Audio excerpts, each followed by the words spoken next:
Welcome to Difficult Conversation Africa broadcast, a pioneering platform which attempts to raise, discuss issues many are afraid to face. I present to you the host, Yinka Olaito, a media communications development expert, author with about 2 decades experience in Africa and in the United States. Hello and welcome to Difficult Conversation African Podcast, a platform where we discuss issues many are afraid to talk about around African development. In this episode, we'll be looking at African without aid, or why is African development so slow? And let me give you the background of this so that you have an understanding. African development is slow due to complex of mixed factors, including poor economic policy, lack of access to international markets, geographical challenges like tropical climate, and many more across the country. There's widespread poverty, there's political instability, there's conflict, inadequate infrastructure, and effects of climate change hindering economic growth and investment. Africa has been known and seen for its enduring poverty and conflict. It is sometimes difficult to see what else is happening.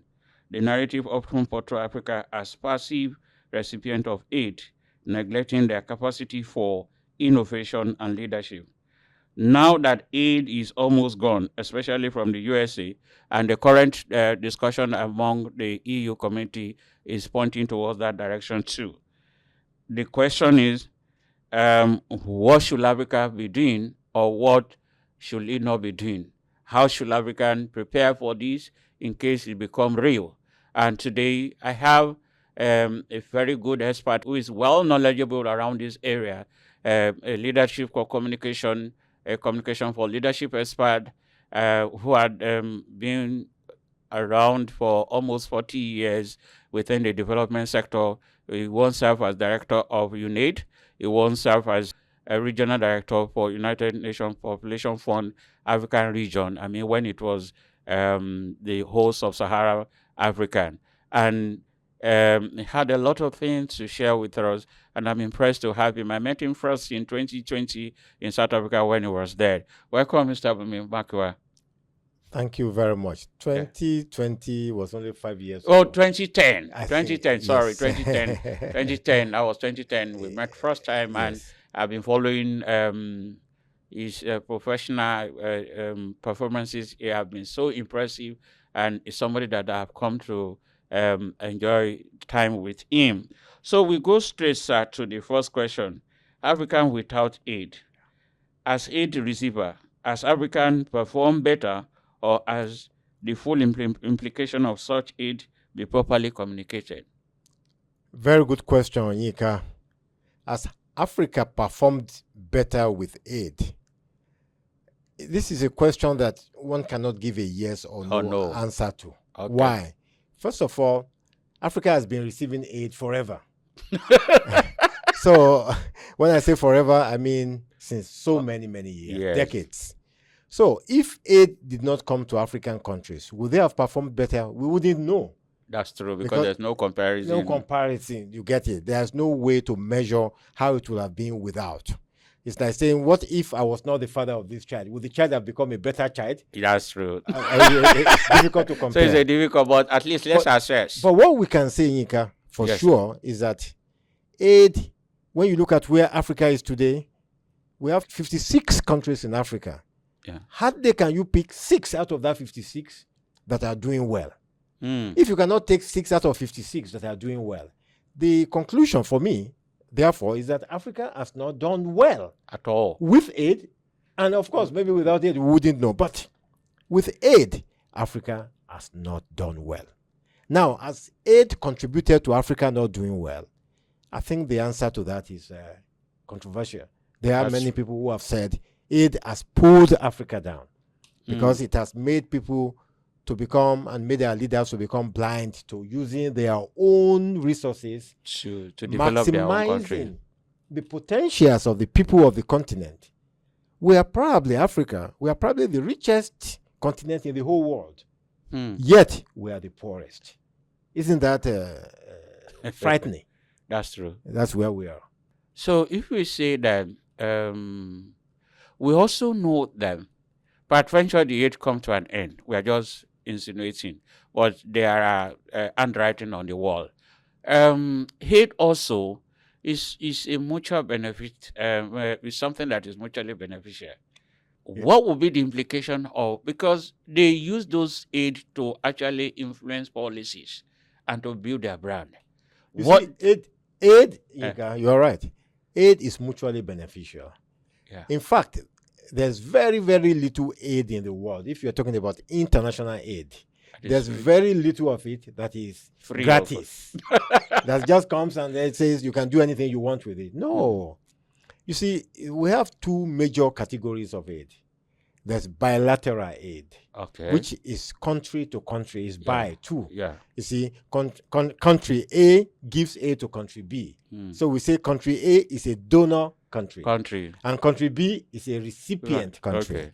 But you don't just give something to another country unless there's something for you. An interest. Okay. So what kind of interest? It could be political. It could be sometimes financial, very often. That these countries are going to then use it to be able to get advantages that they wouldn't have got if they don't have that relationship of aid. At all. So it's like the Yoruba will say that if you pour water in front of you, then you step on a wet ground. Really? So they use the aid as water. They pour it in front, and then they step on wet ground. Yes. But then there's also multilateral aid. Okay. Second category. Okay. Multilateral aid is given by institutions generally. When you say World Bank, you say United Nations agencies, you mention African Development Bank and all of those. Those are multilateral. They are what we call governmental agencies. And then they have some agreement about how they will finance and how they will grant aid. This aid comes also with its own, what do you call it now? Conditions. Or interests. Conditionalities, they actually call it. Which says if you do A, B, C, D, then you get this. We will support this if you go this way. And all of those things may be useful, but often they are not. How? I hope I will get to how now. Let me give you my classical example. I met a minister who, may his soul rest in peace, a very learned African minister. Who was discussing aid, and this must have been at least 25, maybe 27 years ago. Really? He told me something that still I find very, very instructive and educational. And I've shared it with many African leaders. He said, Bunmi, when I call UN agencies to a meeting, I do it when we have already done our own internal planning, our own internal strategic direction, and we know where we are going. So I called the agencies together, especially, and he mentioned 4 of them, which are important for his own ministry. I called them, and then I put in front of them our own strategic direction, our own goals. And then I tell them, how do you contribute to us reaching those goals? And those are the conditionalities. So he is the one who is giving them conditionalities. The conditionalities are not coming from them because he already has his own conditions laid out. We are going to, say for instance, because he was in health, we are going to build 2 tertiary hospitals. In your country? A teaching hospital in his own country. He was a minister of health in the country. I want to build 2 tertiary institutions. We are going to need this kind of equipment and this kind of equipment. 2 for here, 1 for here, 3 for there. What can you do to make that possible? That's what he asked them. So they don't just come and say, oh, we have 1 million we want to spend, and it will be like this. No. He tells them how he wants them to spend their money to make sure his country benefits. That is how to use aid in a meaningful way and use aid for development. But we find out that's not what it is. That's not often how it is, because we are sitting on our hands and we are waiting for aid. So when we ask a country, what can you do? They say, oh, we have money for climate change. We say, yes. So what do? They say, do A, B, C, D with this money. Whether those things can actually contribute now or not. Thank you. Whether they will contribute to your development or not, you are happy to get The money. the money. So what happens to that money? More often than not, they are just frittered away. They are just taken away and used for things that benefit sometimes a few individuals. Yeah. But not the society. The society. Unfortunately. So, so from every indication now, it is a bilateral aid that you think is fizzling out. But if we say it's only bilateral, is the country that is giving some of these development agencies money too? So it means that we might likely see an end to the two. Is that what you mean? Correct. Well, end may be a stretch to say. Why? Because, you see, some of these countries, as you said, Yinka, initially, if they don't give the aid, they don't have a forum to advance their own interests too. Yeah. And don't forget that some of the aid, look, the Trump government has just said that USAID should close up, or we don't know whether it's going to close for good or it will close for a while. That's if he does not have a resistance from their National Assembly. And so on. We'll see what will happen. Okay. Maybe in a few weeks we will know. But what I want to say to you is that as someone who has worked for agencies, large organizations that were recipients of USAID funding, I know that it was not gratis. How come that the organizations that got USAID funding were always buying Cherokee Jeeps? And I'm not joking. This was a fact. Yeah. All the projects that were funded in 1993, 94, 95 regarding AIDS, HIV and AIDS in Africa. Yeah, I remember. They all had to use Cherokee Jeeps. Because one of the things that they were here. saying was that some of those roads were inaccessible without a Jeep. Well, I can also tell you that there was Nissan Patrol at that time. There was Toyota Land Cruiser. That could There was Discovery, which are also 4x4, which could also do all those bad roads if that's the excuse. But that was the excuse they used to give. But it was I was using the top line. It wasn't just Cherokee Jeep. There were many other things you had to do. Yeah. Including that I found out, even the pens we were using in the office, they were sometimes imported from these countries. So, on the one hand, you were told you were getting money, but when all that money is calculated, you are not getting so much, my brother. Exactly. A lot of it was returning to run the economy of the giving country. Giver, yeah. But Yinka, let me not deceive you. Hardly do you find anybody who will give aid for nothing. So I'm not blaming the countries that give for using part of it to run their own economy. No, I think it's normal. Okay, as a leadership or development communication for leadership person, this question I think also is important. Has leadership always been the challenge of Africa? What are the contributing factors, and how can this be addressed? Well, the leadership question is a big one today.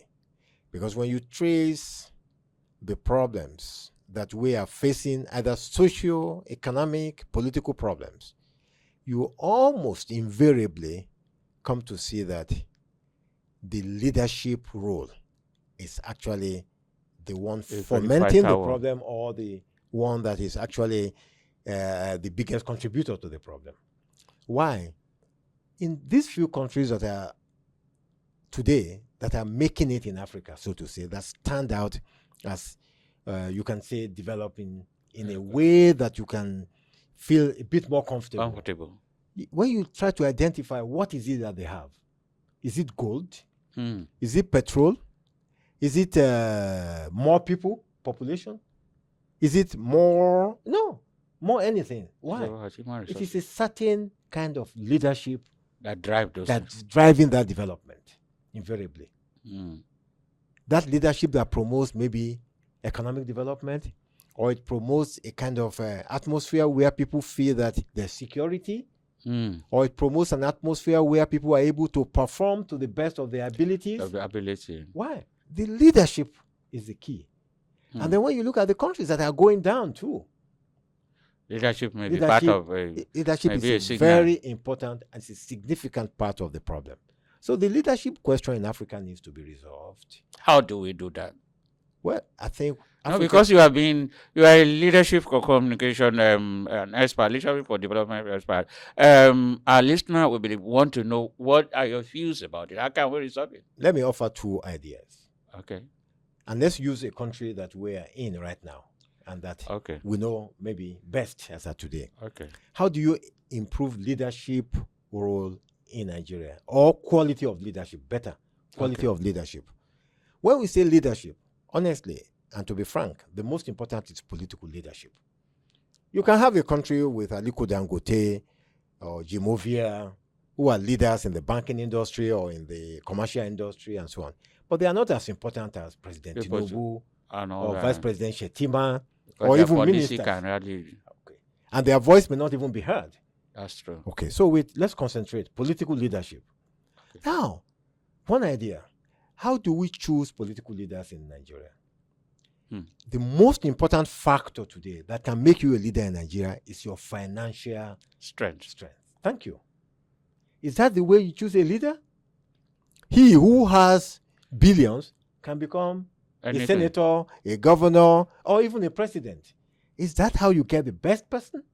Well, I think this is not a Nigeria challenge alone. No, we are using Nigeria. Okay, yeah. Because it typifies this problem. Exactly. So, if that is the factor, and you know what is the second, first of all, you have to deal with that factor. That's number one. If financial strength is what makes you a leader, okay, right, yeah, you are a problem. Secondly, the constitutionality of it.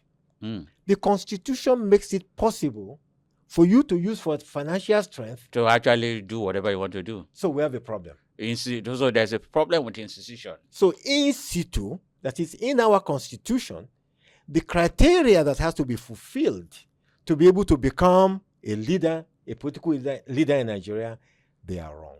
That's true. Until we deal with that fundamental problem, no matter how clever you are, no matter how sensible, how well-intentioned you are, you cannot be a leader. Well, leaders are product of the society. Yes.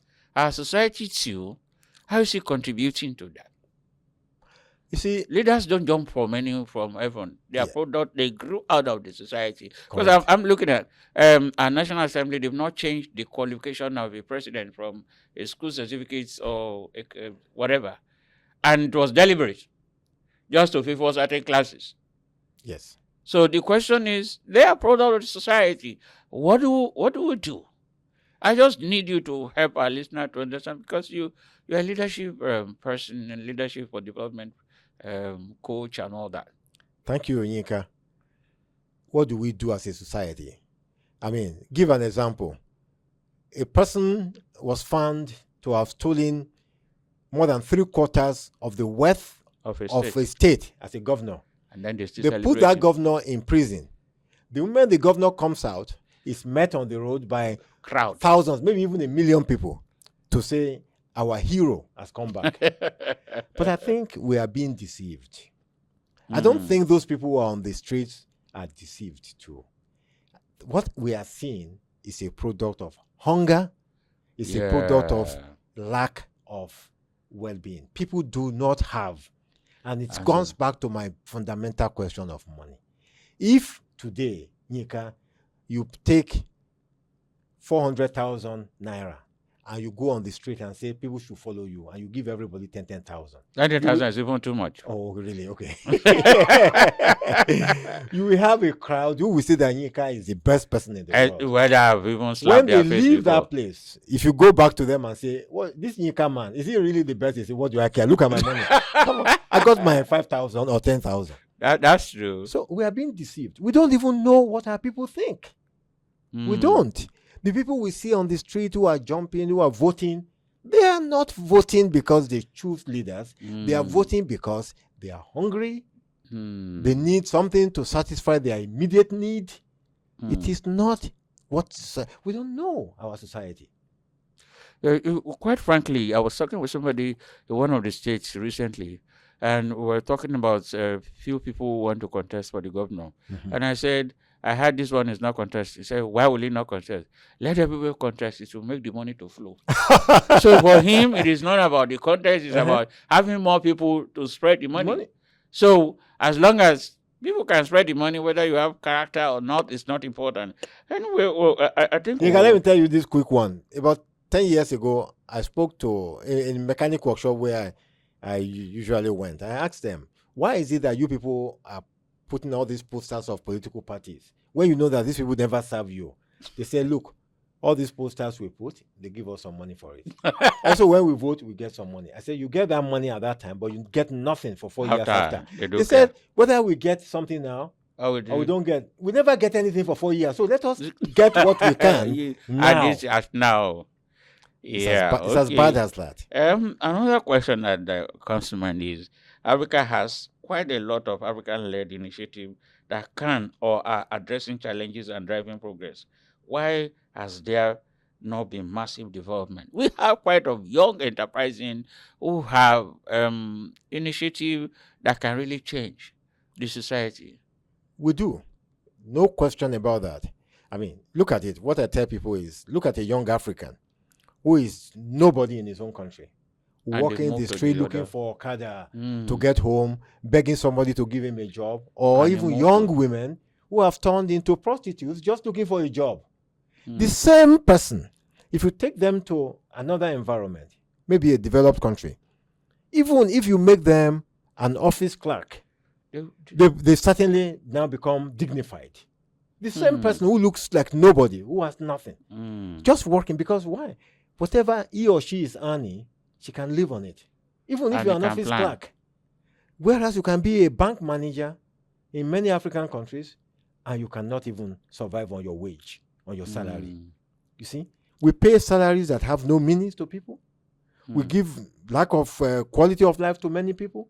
So our young people have initiatives. They are resourceful. They are the same people who are changing things in the world. Look at the two areas where Nigeria is dominating the world. Music, Nollywood movies. Look at our music people. Industry. They are the same Nigerians.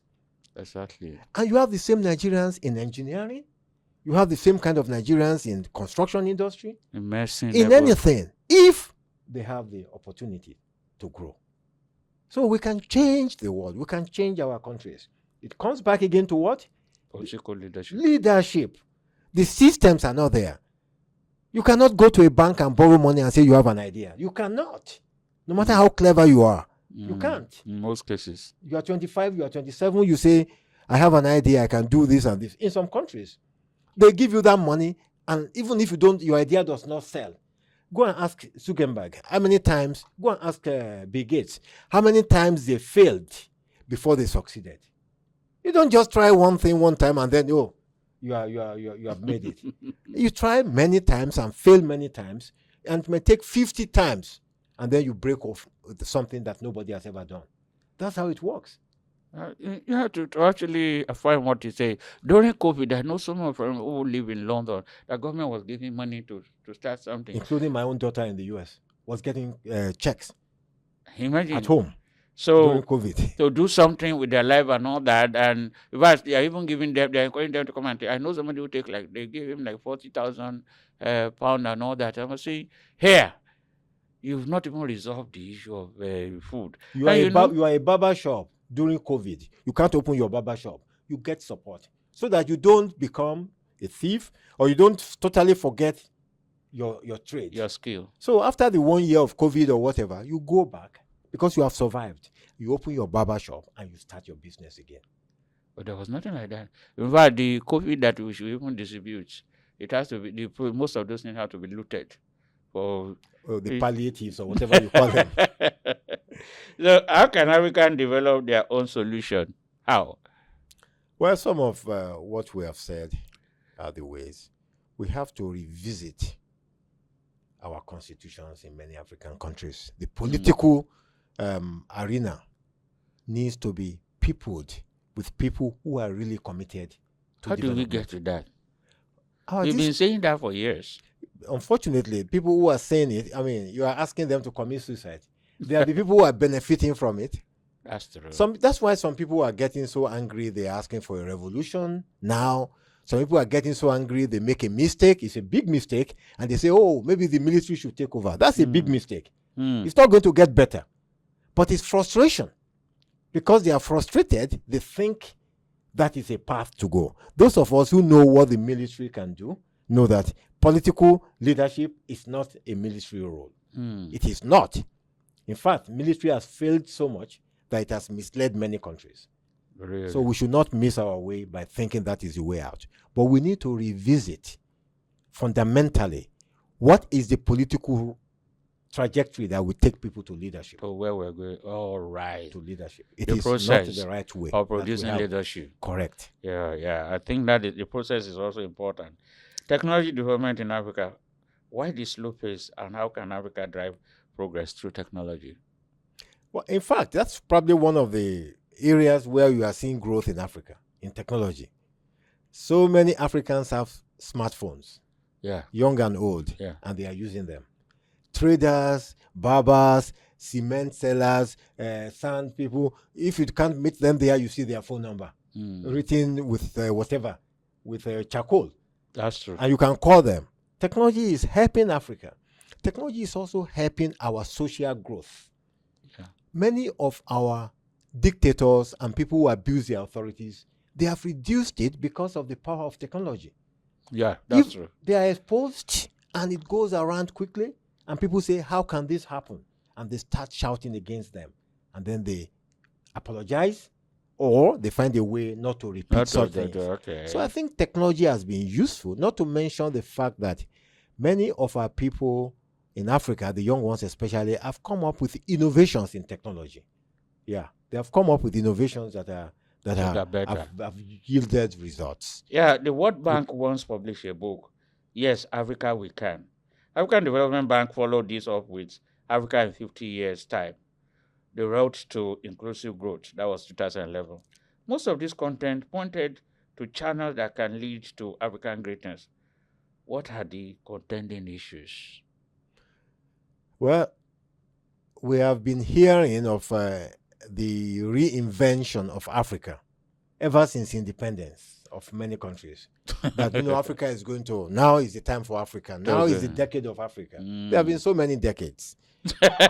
Only very few of them have succeeded. I think we should not fool ourselves. There's no decade for Africa. There are 56 countries in Africa. We're not all going to grow at the same time. At the same level. That's why Nigeria is, 36 states. That's true. We don't all have to grow at the same level. I'm pleased that Lagos is doing fairly well in some areas. Yeah. Especially infrastructure. It's doing fairly well. Security also. Look at the trains now that are coming up. The city trains. Very, very good. It maybe we are 20, 30 years behind. But better late than never. Never at all. Now, which are the next? I expect that Ogun State will be inching closer to Lagos. Because it is next door. And it has also so many resources and potentials. Then you move on. Kano should be growing. Then the states next to Kano, Kaduna. So if we have even 10 to 12 states that are doing well. Faster, and over time, it will spread. That's what we need for Africa to grow. Nigeria, South Africa, Senegal, Kenya, those big countries. They need to stay ahead. They need to move ahead. You see, if they can move and show growth, other countries will also follow suit. This is the question that it will be the last question for today. African migration stories, as portrayed by Western media, have left a sour taste in our mouth. Unfortunately, the trend is not slowing down.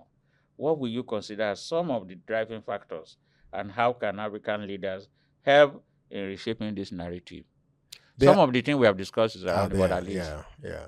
People, our youth, our young people have become, what do we call it, hopeless in the future of our continent. Now, that hopelessness is real and is also perceived. There's perception of hopelessness. There's real hopelessness. When you are finished, top of your class in university, and you cannot get a job for 4 or 5 years, you become hopeless. You think you have done very well, you have a 2-1, or you have even a first class. The first job you are offered is saying 30,000 naira per month. Transportation to and fro to work is about 65,000. What kind of job is that?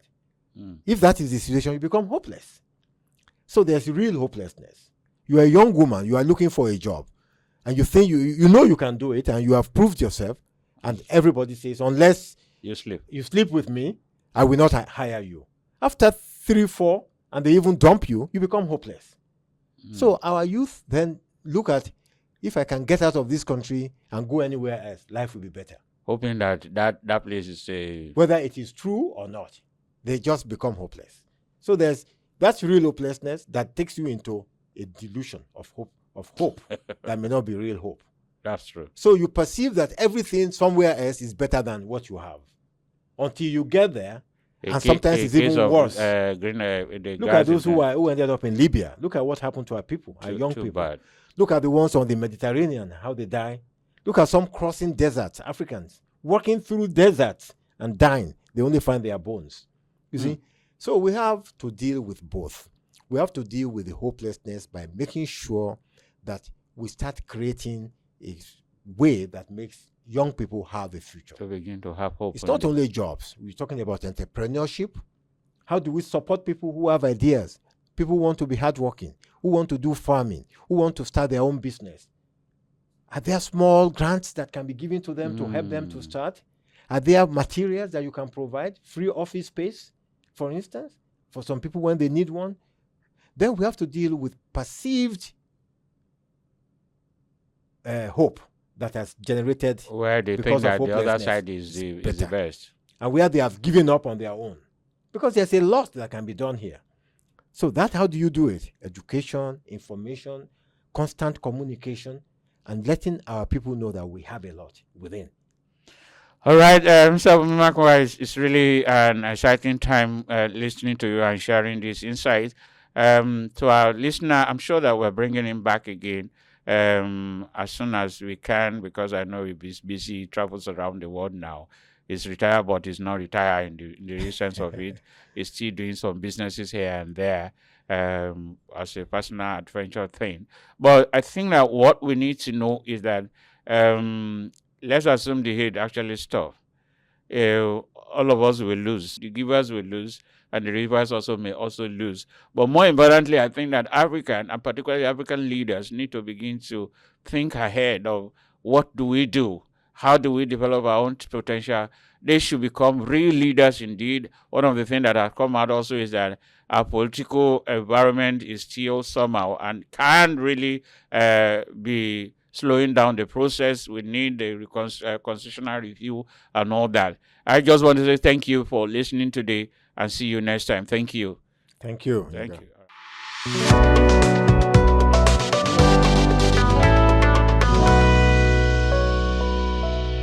Thank you for listening to this episode. For inquiry, please send an email to info@difficultconversationafrica.org. Telephone 0809 3160 591. Please follow us on YouTube, Facebook, Instagram, and Twitter @Difficult Conversation Africa. See you soon.